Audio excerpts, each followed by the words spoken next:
பெருமை அப்படிங்கிறத தாண்டி நம்ம இன்னும் எவ்வளோ கவனமாக இருக்கணும். நிச்சயமா இப்போ வந்து தாத்தா செஞ்ச விஷயங்கள்லாம் வந்து அதுக்கப்புறம் யாரும் அந்த அளவுக்கு பண்ணாங்களான்னு கேட்டால் இல்லைன்னு தான் காங்கிரஸ் தான் உனக்கு சரியாக இருக்கும், ஏன்னா தாத்தா இருந்த இடம் உன்னோட தாய் வீடுன்னு சொல்லலாம் அப்படின்னு வந்து தான் நான் கட்சியில் ஜாயின் பண்ணேன். நடிகர் விஜய் தொடங்கியுள்ள தமிழக வெற்றி கழகம் கூட பார்த்தீங்கன்னாக்கா எங்கள் சித்தாந்தம் வந்து காமராஜ் சித்தாந்தம்னு சொல்லிட்டு சொல்லியிருக்காங்க. அதை பற்றி உங்கள் கருத்து? பிஜேபிக்கும் திமுகவுக்கும் ஆகாது, ஆனால் அவங்களும் கூட்டணியில் இருந்தாங்க. அதிமுகவும் காங்கிரஸும் கூட்டணியில் இருந்தாங்க. ஸோ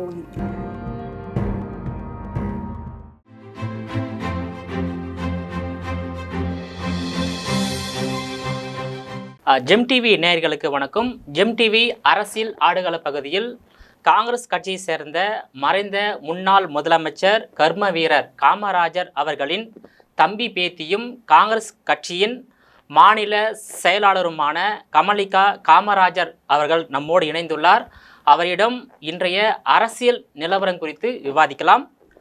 மேடம் வணக்கம். இப்போது காமராஜருடைய 122வது பிறந்தநாள் விழாவை கொண்டாடி இருக்கீங்க. பிறந்தநாள் விழாவில் உங்களுக்கு என்னென்ன காமராஜர் பற்றி தோன்றியது? பிறந்தநாள் விழாவில் நீங்கள் என்ன உறுதிமொழி எடுத்துக்கிட்டீங்க?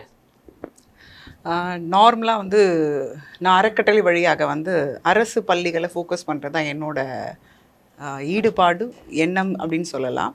ஸோ அதனால் வந்து ஒரு 50 குழந்தைங்களுக்கு வந்து ஃபீஸ் அது கூட கட்ட முடியாத நிலைமையில் இருக்க அரசு பள்ளிகள் சார்ந்த பிள்ளைங்களுக்கு ஒரு 50 பிள்ளைங்களுக்கு நான் கொடுத்துட்ருப்பேன். ஸோ இந்த முறை வந்து தாத்தா வீட்டில் வச்சும் இது இல்லாமல் எக்ஸ்ட்ராவாக வந்து அங்கே இருக்க மலைவாழ் மக்கள் அவங்களுக்கு உண்டான விஷயங்களும் அதில் வந்து ரொம்ப நலிந்த நிலையில் இருக்கிற அந்த பிள்ளைங்களுக்கு உண்டான விஷயங்களும் நலத்திட்ட உதவியாக நான் கொடுத்தேன்.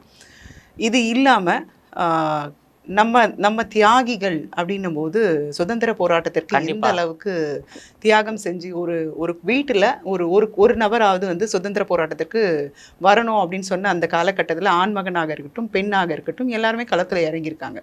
அப்படி இருந்தலாம் தான் நம்ம சுதந்திரம் அடைஞ்சிருக்கோம். அந்த சுதந்திரம் அடைஞ்ச காலம் எத்தனையோ 77 ஆண்டுகள் கடந்து வந்தாலும் அவங்களெல்லாம் நம்ம மறந்துட்டோம் அப்படிங்கிற ஒரு எண்ணம். அதனால் வந்து அவங்களுக்கு உண்டான விஷயங்களை வந்து அவங்க எங்கே இருக்காங்கன்னு தேடி பிடிக்கணும், அவங்களுக்கு உண்டான அங்கீகாரம் கொடுக்கணும், அவங்க தேவைகள் என்னன்னு பார்த்து அதை வந்து நம்மளால் என்ன முடியுமோ செய்யணும் அப்படிங்கிற ஒரு எண்ணம் இருந்துச்சு. ஸோ அது 2 மாதமாக அதை வந்து எடுத்து அதுக்குண்டான விஷயத்தை கன்னியாகுமரியில் தொடங்கினது. கன்னியாகுமரியில் தொடங்கி அங்கே இருக்க தியாகிகள்லாம் ஒருங்கிணைத்து தலைவர்கிட்ட இதை சொல்லியிருந்தேன், இந்த மாதிரி பண்ணால் இன்னும் நல்லாயிருக்கும். ஏன்னா நம்ம வந்து காங்கிரஸ் பேர் இயக்கம் தான் இதுக்கு வந்து எடுத்து கொண்டாடுறதுக்கோ அதை வந்து சரி செய்கிறதுக்கோ நம்ம தான் செய்யணும், வேறு யாரும் அது பண்ணுறதுக்கு கூட எப்படின்னு எனக்கு தெரியல, நம்மளே மறந்துட்டோம் அப்படின்னு. தாராளமாக எடுத்து பண்ணுங்கள், இதை செலக்ட் பண்ணுங்கள், நம்ம அவங்களுக்கு மரியாதை செலுத்தலான்னு சொன்னாங்க. அதே போல் கன்னியாகுமரியில் தொடங்கி இப்போது தலைவர் எந்தெந்த மாவட்டங்கள் போகிறாங்களோ அந்தந்த மாவட்டங்களில் உள்ள தியாகிகள்லாம் ஒன்றிணைத்து அந்த இடத்துல அவங்களுக்கு வந்து மரியாதை செலுத்திட்டு இருக்கோம். இதுக்கு அடுத்து அவங்களுக்கு உண்டான விஷயங்களும் செய்யணுன்றது தலைமையில் சொல்லியிருக்காங்க, தலைவர் சொல்லியிருக்காங்க. இப்போ வந்து காமராஜர் அவர்கள் வந்து சுதந்திர போராட்ட வீரர், பலமுறை சிறைக்கு சென்று பலமுறை சிறையில் இருந்தவர். அது நினைக்கும் போது உங்களுக்கு எப்படி தோன்றுகிறது? அவங்களுடைய பேத்தியாகிய எப்படி உங்களுக்கு நினைக்க தோன்றுகிறது? அதாவது பெருமையாக இருக்குது இந்த நேரத்தில். நான் இப்போ வந்து நிறைய இடங்களுக்கு மாவட்ட ரீதியாகவும் மாநில ரீதியாகவும் அதர் நாடுகளுக்கும் நான் சென்று வரும்போது தாத்தாவை பற்றி பேசும்போதே அங்கே இருக்க பெரியவங்களாக இருக்கட்டும் சின்ன பிள்ளைங்கள்லாம் வந்து அவரை பற்றி நிறைய விஷயங்கள் பேசி சொல்லும்போது எனக்கு உண்மைக்கே ஒரு அது எப்படி சொல்கிற வார்த்தை இல்லை எனக்கு. அந்தளவுக்கு ஒரு மாதிரி மனசு மகிழ்ந்தாலும் அவரை நம்ம பார்க்கலையேன்ற அந்த வருத்தம் எனக்கு இருக்கும். தாத்தாவை நம்ம பார்க்கலையே அப்படின்னு சொல்லிட்டு இன்னும் வந்து காலம் பேசிகிட்டு இருக்க அவரை இன்னும் பேசும் அப்படிங்கிறதான் நிஜமான உண்மை. ஆனால் இதை வந்து நம்ம குழந்தைங்கக்கிட்ட எந்த அளவுக்கு கொண்டு போகிறோமோ அது வந்து இன்னும் நல்லாயிருக்கும் அப்படின்ட்டு அதன் வழியே பார்த்தீங்க அப்படின்னு சொன்னால் நம் முன்னாள் முதலமைச்சர் முத்தமிழ் அறிஞர் கலைஞர் வந்து தாத்தாக்கு வந்து கல்வி கண் திறந்தவர் அப்படின்னு சொல்லிட்டு அந்த நாளை வந்து கொண்டாடுறாங்க. இருந்தாலும் எங்கள் தலைவர் இப்போ சொல்கிறது பார்த்திங்கன்னா அது வந்து ஒரு எழுச்சி நாளாக நம்ம கொண்டாடணும் அப்படின்னு சொல்லிட்டு. நிச்சயமாக அது ஒரு எழுச்சியான நாள் தான். அப்படின்னும் போது அதை வந்து இதெல்லாம் கேட்கும்போது இன்னும் தாத்தாவை மறக்கலை, அவங்க கிட்டே இருக்கும்போது பேசினவங்க அதுக்கப்புறமா அதை சுற்றி இருக்கவங்க சொன்னது இதெல்லாம் நம்ம இன்னும் அனுபவிச்சுட்டு இருக்கோம் அப்படின்னு கேட்கும்போதெல்லாம் எனக்கு மற்றற்ற மகிழ்ச்சி தான் இருக்கும். என்னால் தாத்தாவை பார்க்க முடியல, அந்த வருத்தம் தான் எனக்கு கூடுதலாக இருக்கும். இப்போ சுதந்திர போராட்ட வீரர், நகரமன்ற தலைவர், சட்டமன்ற உறுப்பினர், நாடாளுமன்ற உறுப்பினர், தமிழகத்தினுடைய 9 ஆண்டுகளுக்கு மேலான முதலமைச்சர், 2 பிரதமர்களை உருவாக்கிய கிங் மேக்கர், காங்கிரஸ் கட்சியோட தலைவராக இருந்தவர். இந்த மாதிரி பல்வேறு பொறுப்புகளை தமிழக அரசியலும் இந்திய அரசியலும் வந்து கோலோச்சியவர் தான் வந்து கர்மவீரர் காமராஜர் அவர்கள். அவருடைய பேத்தியாக இருக்கக்கூடிய உங்களுக்கு அவர் நினைக்கும் போது எவ்வளோ பெருமையாக இருக்கின்றது. அதுதான் நான் முதலே சொன்னேன்ல, இப்போ பெருமை அப்படிங்கிறத தாண்டி நம்ம இன்னும் எவ்வளோ கவனமாக இருக்கணும், இன்னும் நம்ம என்ன செய்ய போகிறோம். தாத்தா நிறைய செஞ்சு முடிச்சிட்டாங்க. அது வந்து இன்னும் நான் சொன்னது போல் காலம் கடந்தும் இவரோட புகழ் வந்து பேசப்படும், சொல்லப்படும், அதை அனுபவிச்சுட்டு தான் இருக்கும். அப்படிங்கிறது அவர் போல் தலைவர் இல்லை அப்படிங்கிறதுனால இப்போ நம்ம என்ன பண்ண போகிறோம் அப்படிங்கிற ஒரு எண்ணம் தான். அதன் வழியே வந்து எனக்கு அது எப்படி சொல்கிறேன்னா, தாத்தாவோட பிளஸ்ஸிங்காக இல்லை பேத்தியாக நான் வந்ததுனால நான் என்ன போகிறேன்றதுக்காக அந்த மாதிரி ஒரு விஷயமா தெரியல.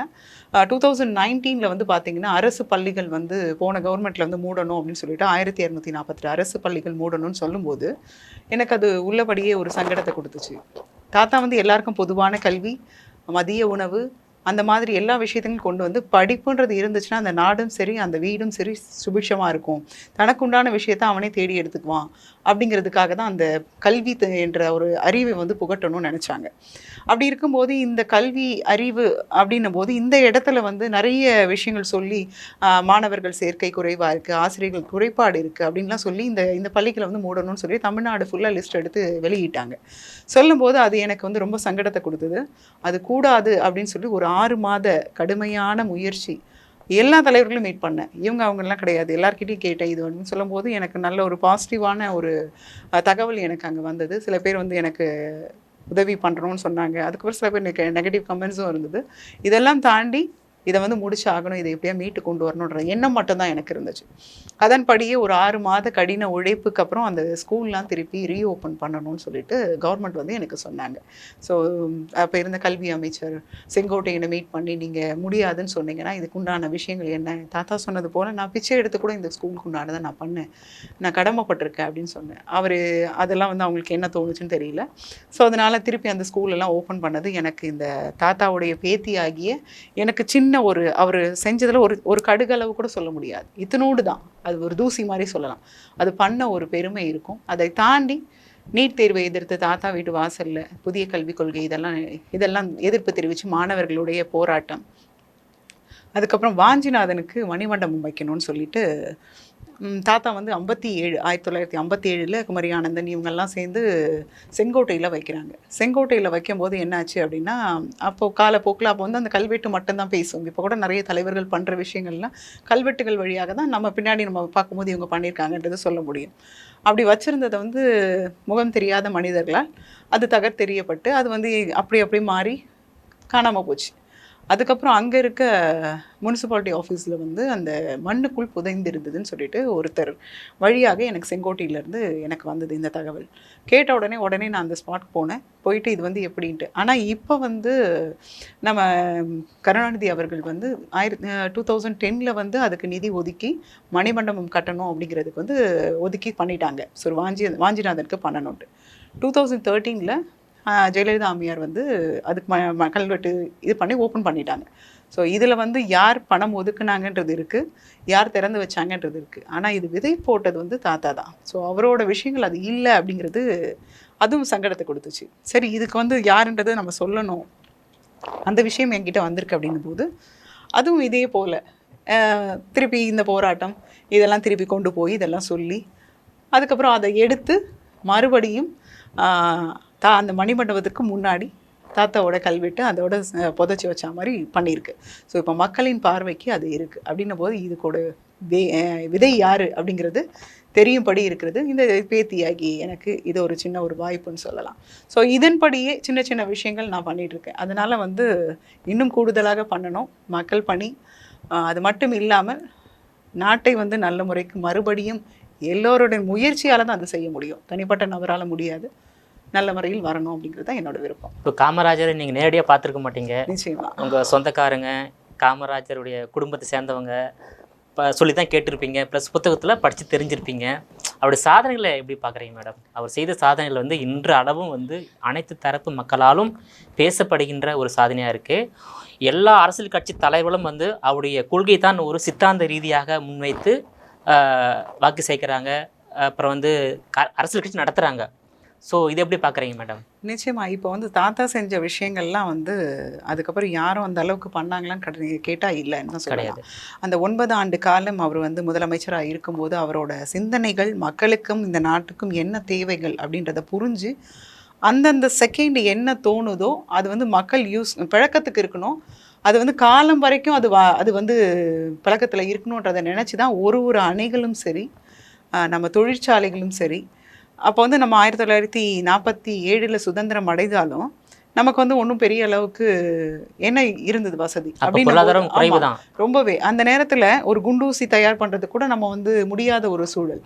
அப்போ தொழிற்சாலைகள் எத்தனை, அப்போ வந்து இப்போ என்னோட மக்கள் வந்து என்ன பண்ணுவாங்க, அவங்க வாழ்வாதாரத்துக்கு என்ன பண்ணுவாங்கன்னு அதெல்லாம் பிளான் பண்ணி செஞ்ச விஷயங்கள்லாம் வந்து சொல்லி மாள முடியாது அந்த அளவுக்கு. அதுக்கப்புறம் கல்வின்ற ஒரு விஷயத்தை கொண்டு வந்து 6000 பள்ளிகள் ராஜாஜி மூடினாலும் இவர் பதவியில் வந்து 27,000 பள்ளிகளை திறந்த ஒரு பெருமை பெருந்தலைவர் காமராஜருக்கு உண்டு. இந்த மாதிரி விஷயங்கள்லாம் செஞ்சு அது வந்து காலம் முழுக்க அழியாத ஒரு விஷயமா கொண்டு வந்தார். அதனால் வந்து எத்தனை தலைவர்கள் வந்தாலும் இவர் போல் தலைவர் வந்து என்றும் இல்லை அப்படிங்கிறது தான் நிதர்சனமான உண்மை. அதனால் வந்து அதை நினைக்கும் போது எனக்கு வந்து தாத்தாவை நினைக்கும் போது ரொம்ப பெருமையாக இருக்கும், சந்தோஷமாக இருக்கும். உள்ளபடியே சொல்லணும் அப்படின்னு சொன்னால் கடவுள் வந்து நம்ம மனுஷால் ரூபத்தில் வந்து நம்மளோட வாழ்ந்து மறைந்த ஒரு தெய்வம் தான் நான் சொல்லுவேன். அதனால் தாத்தா வந்து இப்போ நினச்சாலும் எப்போ நினச்சாலும் ஒரு பெருமைக்குரிய ஒரு நபர் தான். எல்லா அரசியல் கட்சியிலும் வந்து நாங்கள் ஆட்சிக்கு வந்தால் காமராஜர் ஆட்சி தான். நிச்சயமா அதை வந்து எல்லா இடங்கள்லையும் சொல்கிற மாதிரி இருக்கும். ஒரு மேடை பேச்சாக இருக்கட்டும், ஒரு புதிய அரசியல் களத்துக்கு வராங்கனாலும் சரி, காமராஜர் ஆட்சியை கொடுக்க போகிறோம், இல்லை இதை மாதிரி செய்ய போகிறோம்னு சொல்கிறாங்க. என்னை பொறுத்த வரைக்கும் அவங்க சொல்கிறது வந்து பேசுகிறது வந்து ஆரோக்கியமான விஷயந்தான். அதை வந்து செயல்படுத்தினா இன்னும் நல்லாயிருக்கும் அப்படிங்கிறது தான் இந்த பேத்தியோடைய ஆசையும் கூட. அதுதான் அவங்களோட விருப்பம். நிச்சயமா நிச்சயமா. இப்போ நீங்கள் வந்து அரசியல்வாதியாக உருவெடுத்திருக்கீங்க, இப்போ காங்கிரஸ் கட்சியில் சேர்ந்துருக்கீங்க. அதுக்கான வந்து காமராஜர் மீது ஈர்ப்பா, இல்லை உங்களுக்கு காங்கிரஸ் கட்சி சித்தாந்தம் பிடிச்சிருந்து காங்கிரஸ் கட்சியில் சேர்ந்துருக்கீங்களா? நான் வந்து இந்த ஸ்கூல் சொன்னேன்ல, ஸ்கூல் சொல்லும்போது என்னாச்சு அப்படின்னா நிறைய கட்சிகள்லேருந்து எனக்கு அழைப்பு வந்தது, எங்கள் கட்சியில் ஜாயின் பண்ணுங்கன்னு சொல்லிட்டு. எனக்கு வந்து அது விருப்பம் எனக்கு பெருசாக இல்லை, எனக்கு கட்சியிலே ஜாயின் பண்ணோன்ற விருப்பம் இல்லை. அதன்படியே போகும்போது எங்கள் வீட்டில் எல்லாம் சொன்னாங்க, நீ அப்படி போய் சேரணும் அப்படின்னு நினச்சேன்னா காங்கிரஸ் தான் உனக்கு சரியாக இருக்கும், ஏன்னா தாத்தா இருந்த இடம் உன்னோட தாய் வீடுன்னு சொல்லலாம் அப்படின்னு சொல்லிட்டு. அப்படின்னு வந்து தான் நான் கட்சியில் ஜாயின் பண்ணேன். நான் ஜாயின் பண்ணும்போது அப்போ இருந்த அழகிரி அவர்கள் வந்து தலைவர் அவர்கள் வந்து எனக்கு வந்து ஒரு அங்கீகாரம் கொடுத்து மாநில செயலாளர் பதவியை கொடுத்துருந்தாங்க. ஸோ அதனால் வந்து அதன்படியே எனக்கு அதில் இருக்கிறது பெருமை அப்படின்னு நினச்சேன். அதன் வழியே நான் இப்போ வந்து சில விஷயங்கள் நான் பண்ணிகிட்ருக்கேன். ஸோ இன்னும் வந்து என்னோட முயற்சியை முன்வைத்து கட்சியும் சரி, மக்களுக்கு உண்டான சேவைகள் தொடர்ந்து செய்வேன் அப்படிங்கிறது இந்த நேரத்தில் சொல்லிக்கிறேன். இப்போது காமராஜர் காலத்து காங்கிரஸ் கட்சியும் இப்போது செல்லு பெருந்தகை காங்கிரஸ் கட்சிக்கும் எவ்வளோ வித்தியாசம் இருக்குங்க மேடம்? அதாவது வந்து தாத்தா இருக்கும்போது இருந்த காங்கிரஸ் வந்து இங்கே வந்து ஆண்டு கொண்டு இருந்ததுன்னு சொல்லலாம். காங்கிரஸ் என்றாலே காமராஜர், காமராஜர் என்றாலே காங்கிரஸ் அப்படிங்கிற ஒரு முதுகெலும்பாக தான் தாத்தா இருந்தாங்க. அப்படின்னும் போது அப்போ இருந்த காலம் முதலமைச்சராக இருந்தாங்க. அப்போ இருந்தவங்க மாற்றி மாற்றி இந்த தமிழ்நாட்டை ஆண்டு கொண்டு இருந்த ஒரு தருணம் சொல்லலாம்.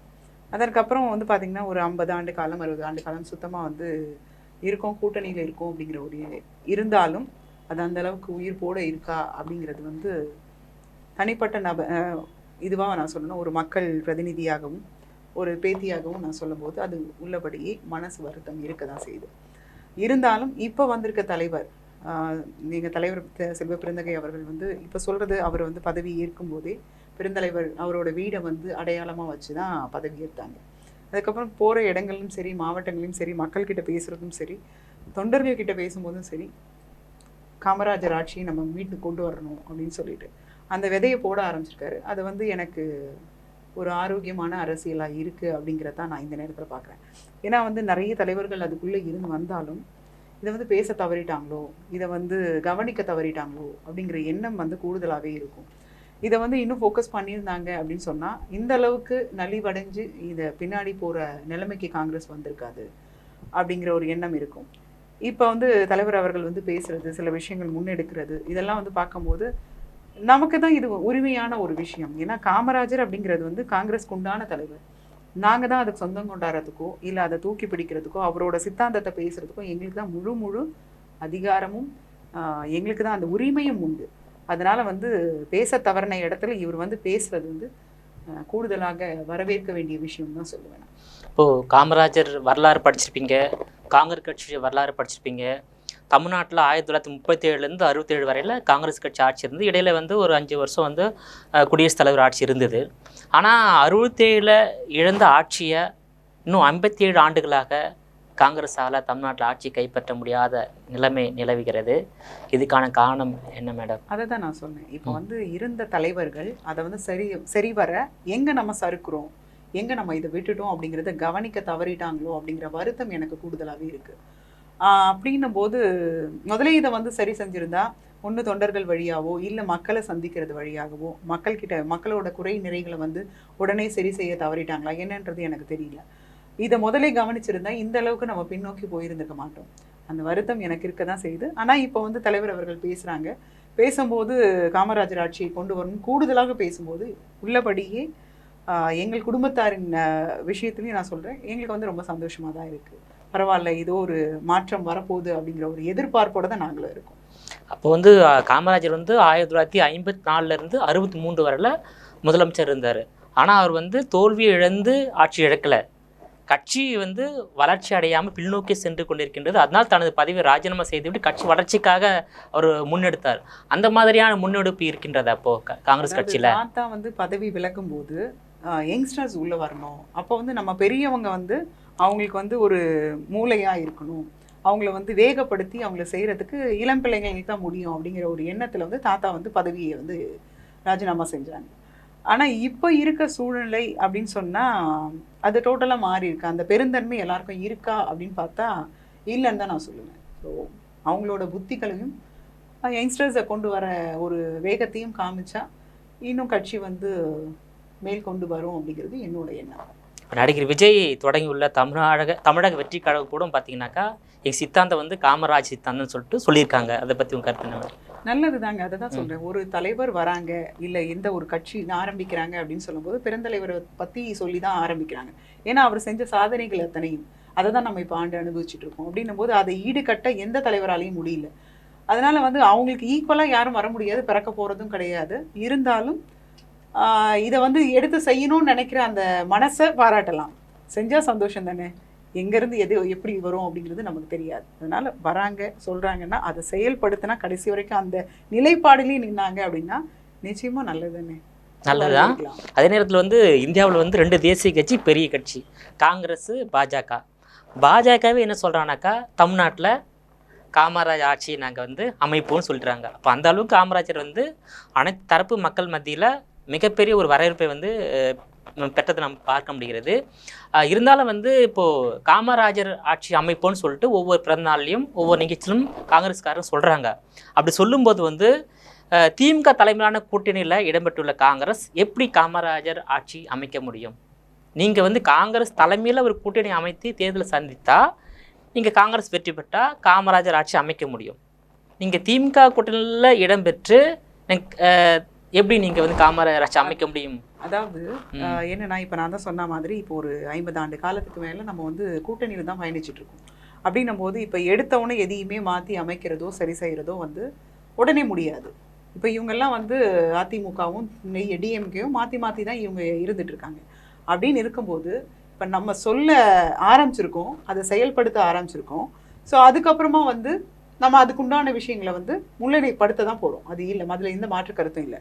இப்போ எதுவாக இருந்தாலும் கூட்டணியில் தான் இருக்குமே தவிர எங்களுடைய கட்சி காங்கிரஸ் பேர் இயக்கம், அவங்களோட கட்சி திராவிட முன்னேற்ற கழகம். ஸோ ஒரு நட்பு ரீதியாக நம்ம இருக்குமே தவிர எங்களோட கொள்கை கோட்பாடுன்றது வேற, அவங்களோட கொள்கை கோட்பாடு வேற. ஸோ மக்களுக்கு நல்லது செய்யணுன்றதான் 2 பேரோட எண்ணம். அப்படின்னும் போது தோழமை கட்சியோட நம்ம இருக்கோம். அதனால இதில் வந்து எப்படி செய்ய முடியும் அப்படிங்கிறது கிடையாது. செய்யணுன்ற எண்ணம் நிச்சயமாக காங்கிரஸ்காரங்களுக்கு எல்லாருக்குமே இருக்க தான் செய்யுது. அதற்குண்டான சந்தர்ப்பத்தை நழுவ விட்டுருக்குமே தவிர முற்றிலும் முறியடிக்கலன்னு தான் நான் சொல்லுவேன். அதனால் அதற்குண்டான சந்தர்ப்பம் அமைஞ்சிருச்சுன்னு தான் சொல்லுவேன்.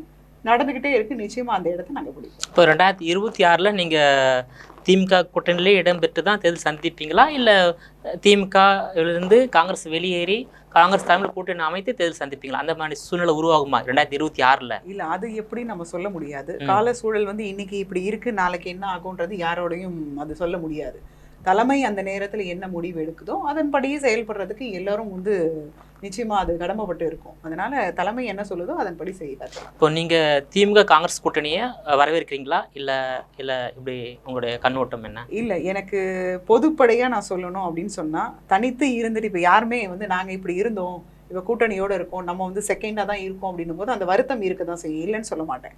இருந்தாலும் தோழமையோடு இருக்கும், நமக்கு சொல்கிற விஷயங்களை வந்து செவி சாய்க்கிறாங்கன்னும் போது யாராக இருந்தாலும் என்ன, மக்களுக்கு பணி செய்ய தான் எல்லா தலைவர்களும் வந்திருக்காங்க. எல்லாம் ஒரு எம்எல்ஏவாக இருக்கட்டும், எம்பியாக இருக்கட்டும், ஒரு கவுன்சிலராக இருக்கட்டும், யாராக இருந்தாலும். ஸோ அதை சிறப்பாக செய்கிறது தான் மக்களுக்கு உண்டான விஷயம், இந்த நாட்டுக்கு உண்டான விஷயம். அதை சிறப்பாக செய்யணும், அவ்வளோதான். மற்றபடி வந்து இவங்க மேலேயும் அவங்க மேலேயும் எந்த ஒரு தனிப்பட்ட முறையில் எந்த வெறுப்பு கிடையாது. அதனால் எதுவாக இருந்தாலும் காமராஜர் ஆட்சியை மீட்டு கொண்டு வரணும் அப்படிங்கிறது காங்கிரஸ் பேர் இயக்கத்தின் கனவு நிச்சயமாக நினைவாகும். ஓகே மேடம், அப்போ காமராஜருடைய 9 ஆண்டுகால ஆட்சிக்கும் இரு திராவிட கட்சிகள் ஆட்சிக்கும் உள்ள வித்தியாசத்தை கொஞ்சம் சொல்லுங்களா? வித்தியாசங்கள், அப்போ இருந்தவங்க வந்து தாத்தா கூட இருந்தவங்க ஒரு அமைச்சரவை, மொத்தம் 8 அமைச்சர் தான் இருந்தாங்க அப்போதைக்கு. அப்போ இருந்தவங்க வந்து அமைச்சரவையில் இருந்து ஒரு மாவட்டத்துக்கு போனால் கூட அங்கே சுற்றி இருக்க மக்கள் வரைக்கும் எல்லாருமே வந்து தலைவர் என்ன சொல்கிறாங்களோ அதை தான் கேட்கணும் அப்படிங்கிற ஒரு இடத்துல இருந்தாங்க. ஆனால் இப்போ வந்து இருக்கிற சூழ்நிலையில் வந்து அந்த மாதிரி இருக்காங்களா, தலைவர் சொல்கிற வந்து எந்த தலைவராக இருக்கட்டும், எந்த கட்சியாக இருக்கட்டும், அவங்கள வந்து பின்பற்றுறாங்களா அப்படின்னும் போது அது ஒரு கேள்விக்குறியாக தான் இருக்குது. அந்த ஒற்றுமை இல்லை அப்படிங்கிறத நம்ம சொல்லலாம். அப்போ இந்த அமைச்சரவைகளில் வந்து இருந்தவங்களாம் நாணயமானவங்களாக இருந்தாங்க, கக்கன்னு சொல்லலாம். கண்டிப்பாக எப்படி இருந்தாங்க, அப்போ வந்து தாத்தா கூட சொல்லுவாங்க, என்ன நீங்கள் பாராட்டுறீங்க, நான் வந்து ஒரு கட்ட பிரம்மச்சாரி, நான் என்ன நீ சொல்கிற, நான் வந்து இப்படி சுத்தமாக இருக்கேன் அப்படின்னு சொல்லிட்டு. கக்கனை போய் பாரியா, அவன் வந்து எப்படி இருக்கான், பிள்ளை குட்டி வச்சுருந்தாலும் அவன் ஒரு ரூபாய்க்கு ஆசைப்படலை. கடைசியில் அவர் எப்படி இருந்தார், திருச்சி ரயில்வே ஸ்டேஷனில் படுத்திருந்தார், போலீஸு வந்து அவங்கள வந்து இங்கே படுக்கக்கூடாதுன்னு சொல்லும்போது நான் அமைச்சரியான்னு சொன்னாங்க. ஸோ எதையும் எதிர்பார்க்காம அவங்க மக்களோட நலன் கருதி மக்கள் எப்படி இருக்காங்களோ அவங்க கீழே இறங்கி தான் அவங்க இருந்தாங்க. அப்படின்னும் போது இப்போ வரைக்கும் நம்ம பேசுகிறது அந்த மாதிரி தான். ஸோ அதனால் இப்போ இருக்கவங்கலாம் அப்படி இல்லை அப்படிங்கிற ஒரு எண்ணம் இருக்குது. கால சூழல் அப்படி மாற்றி அமைச்சிருக்கு.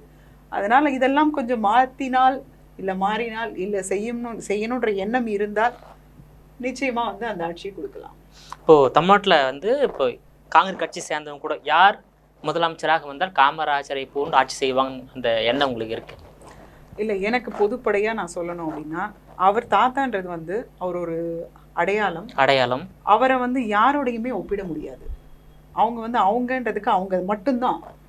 தாத்தாவை வந்து யாரையுமே எதுலேயுமே அவருக்கு நிகர் அவர் தான். நிச்சயமா அது வந்து யாரையுமே அதில் வந்து இது பண்ணி பேச முடியாது. அதனால் நான் என்ன சொல்கிறேன்னா, யாராக இருந்தாலும் செய்யணுன்ற மனசோட அவங்க செஞ்சாங்க அப்படின்னாவே அது ஒரு நல்ல மனசு தானே.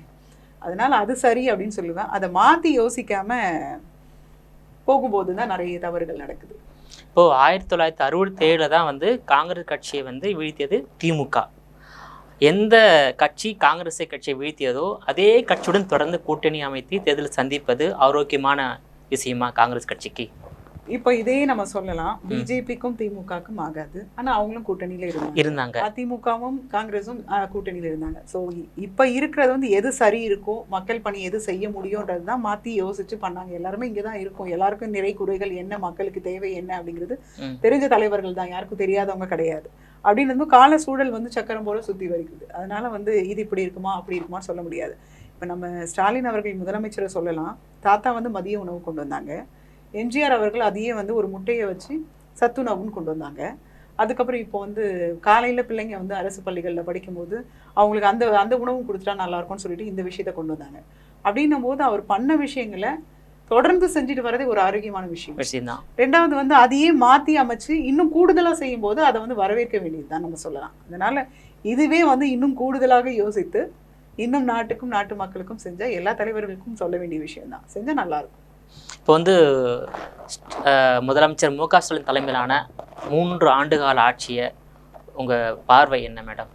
ஆட்சி மீது கருத்து பார்வை வந்து நிறை குறைகள்லாம் இருக்குதான். நான் வந்து ஆனஸ்டாகவே சொல்கிறேன், நிறை குறைகள்லாம் இருக்க தான் செய்யுது. ஒரு சில இடங்களில் ஒரு மாதிரியும் சில இடங்களில் ஓகே அப்படின்னு சொல்கிற மாதிரி இருக்குது. அதனால் ஓகே, ஒரு 60% என்னோட மனசுக்கு, உங்களோட மனசுக்கு நீங்கள் எதிர்பார்த்த அளவுக்கு ஓகே, இன்னும் பண்ணால் நல்லா இருக்குமே அப்படின்ற அந்த எண்ணம் இருக்கும். ஆனாலும் பரவாயில்ல. இப்போ இந்த கள்ளக்குறிச்சி சம்பவத்தை எப்படி பார்க்குறீங்க மேடம்? அது மனசு வலிக்க தாங்க செஞ்சுது. தாத்தாக்கு வந்து சாராயம் குடி அப்படின்றது வந்து சுத்தமாக ஏற்றுக்க முடியாத ஒரு விஷயம். அந்த காலகட்டத்தில் வந்து நிறைய இது மாதிரி பெருகி இருக்கு, நம்ம வேலை பார்த்து கஷ்டப்படுறவன் இப்படிலாம் உயிர் போகுதே அப்படின்னு நினச்சி ரொம்ப வருத்தப்பட்டது உண்டு. அவர் இறக்கும் தருவாயில் நிறைய விஷயங்கள்லாம் அவரோட மனசுக்கு வந்து உளைச்சலை கொடுத்தது. ஸோ அப்படின்னு பார்க்கும்போது இந்த விஷயத்தை நான் மட்டும் இல்லை, உண்மையான காங்கிரஸ் தொண்டர்கள் யாருமே ஏற்றுக்க மறுப்பாங்கன்னு சொல்லலாம். ஸோ அதனால் இது கூடாதுன்னு இப்போ அதுக்கு வந்து நிறைய ஸ்கீம் போட்டு கடுமையான விஷயங்களை வந்து சொல்லியிருக்காங்க. ஸோ என்னை பொறுத்த வரைக்கும் தண்டனைகள் கடுமையானால் தவறுகள் குறைக்கப்படும் சொல்லிட்டு அதை வந்து பேசி அதை செஞ்சிருக்க விஷயம் வந்து வரவேற்க வேண்டிய விஷயம்தான். ஸோ படிப்படியாக குறைந்து ஒட்டுமொத்தமாக தமிழ்நாட்டில் வந்து மது இல்லாமல் செய்தால் இன்னும் நல்லா இருக்கும்னு நினைக்கிறேன். மது மட்டும் இல்லை, கள்ள சாராயமும் நிச்சயமா ஒட்டுமொத்தமாக சொல்கிறேன். மது அப்படிங்கிறது எல்லாம் எந்த விதமான போதைகளும் இல்லாமல் இருந்தால் நல்லா இருக்கும்னு நினைக்கிறேன். நல்லா இருக்குன்றீங்க. நிச்சயமா. ஆனால் வந்து இப்போது தற்போது உள்ள காங்கிரஸ் கட்சி தலைவர் செல்வ பெருந்தகை, ஈரோடு கிழக்கு தொகுதி சட்டமன்ற உறுப்பினர் ஈவி.கே. இளங்கோவன் அவர்கள் வந்து காமராஜர் ஆட்சியும் முதலமைச்சர் மு க ஸ்டாலின் ஆட்சியும் ஒன்றுதான் சொல்றாங்க. நீங்க கேள்விப்பட்டிருக்கீங்களா? அதை நீங்க ஏத்துக்கிறீங்களா? இல்ல, கேள்விப்பட்டிருக்கேன். எனக்கு வந்து அதை வந்து நான் அதை தான் முதல் சொன்ன போல, காமராஜர் என்பது எவ்வளவு பெரிய மகா, அவர் வந்து ஒரு லெஜெண்ட். அவரை வந்து யாரோடையும் ஒப்பிடவே முடியாது. அதனால வந்து இந்த விஷயத்த நான் மறுக்க தான் செய்வேன். அவர் வந்து அவருன்றது அவர் மட்டும்தான். அப்படின்னும் போது செய்கிறாங்களா? இப்போ மற்ற தலைவர்கள் செய்கிறத வந்து நான் வரவேற்கிறேன். அவங்க செய்கிறத வந்து அந்த இப்போ சத்துணவுன்னு நான் சொல்கிறேன். நம்ம இந்த உணவு விஷயங்கள்லேருந்து இப்போ மகளிருக்கு சொல்கிறாங்க. ஸோ இந்த மாதிரி விஷயங்கள்லாம் வந்து எது தேவைன்னு மக்களுக்கு செய்யும்போது அதை நம்ம வரவேற்கலாம். அதை தனிப்பட்ட முறையில் அதை சொல்லி அவங்கள பாராட்டலாம்.